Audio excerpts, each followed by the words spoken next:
Hola, good morning! So, ang aking bakasyon galing sa Pilipinas ay tapos na. Sa mga naku-curious kung ano nga ba yung mga food na siniserve sa amin sa loob ng eroplano. Kasi yan ang ipapakita ko sa inyo sa video natin ngayon.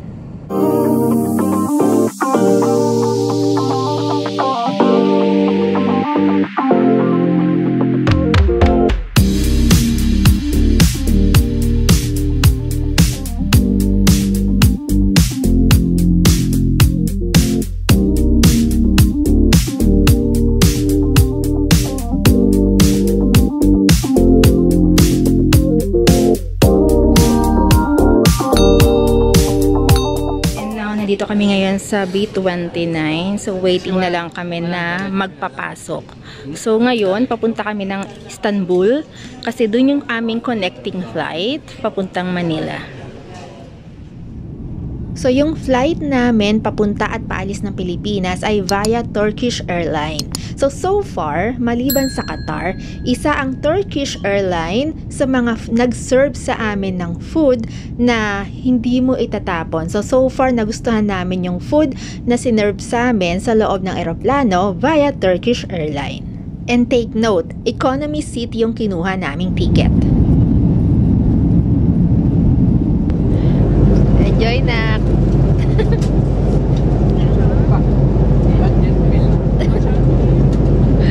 So yung pinili naming tatlo ay chicken with rice kasi gutom kami. So meron ditong rice with chicken, tapos eto, tubig lang to, then meron silang pa-bread. And then eto ay butter for the bread. And then this one, this is like a brownie. This one is like a brownie. And then meron silang, I think this is a salad. Ano to? Steam. Steam yung rice.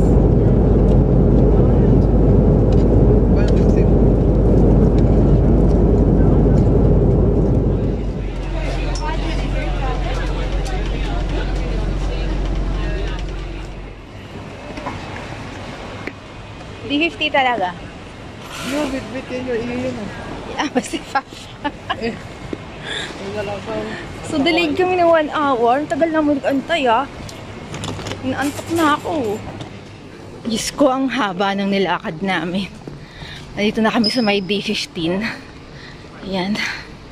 So, waiting na lang kami dito. So, delayed na 1 hour. Paano? Yeah, finally. Nakakagisa yun. Kaya taas ng color? Oo, ewan ko ba dito sa nag-twinning na naman kami ng suot. Ako, black and white lang naman ako lagi. Anak mo.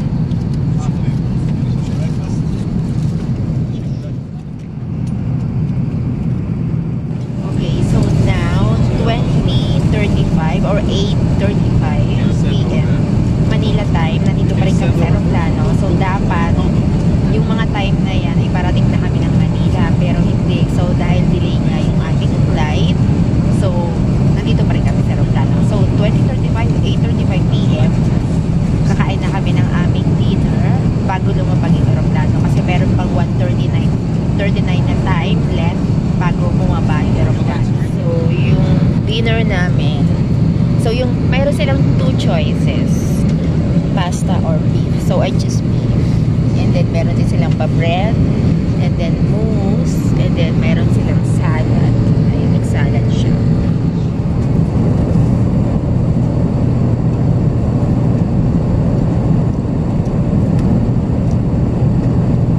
Sarap naman.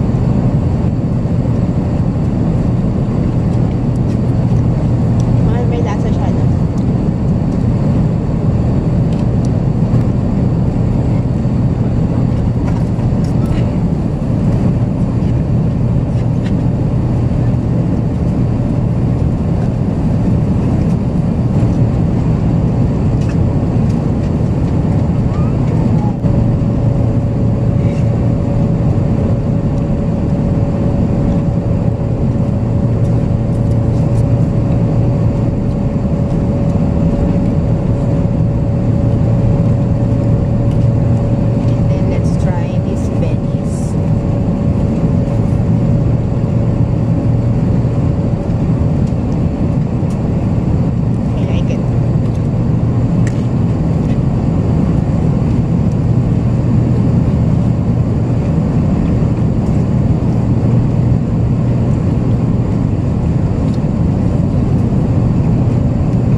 Thank you for watching my loves. Hanggang dito na lang muna ang video natin ngayon. See you mamaya ulit. Pero tulad ng dati, bago tayo magtapos, kung bago ka dito sa akin channel, please subscribe to my channel at i-click mo na rin pati ang notification bell. At huwag mo rin kalimutang i-click ang all after ng notification bell para updated ka at wala kang mamiss sa mga susunod ko pang videos. Thank you for watching my loves and see you sa mga susunod ko pang videos. Bye my loves! Thank you! Mwah!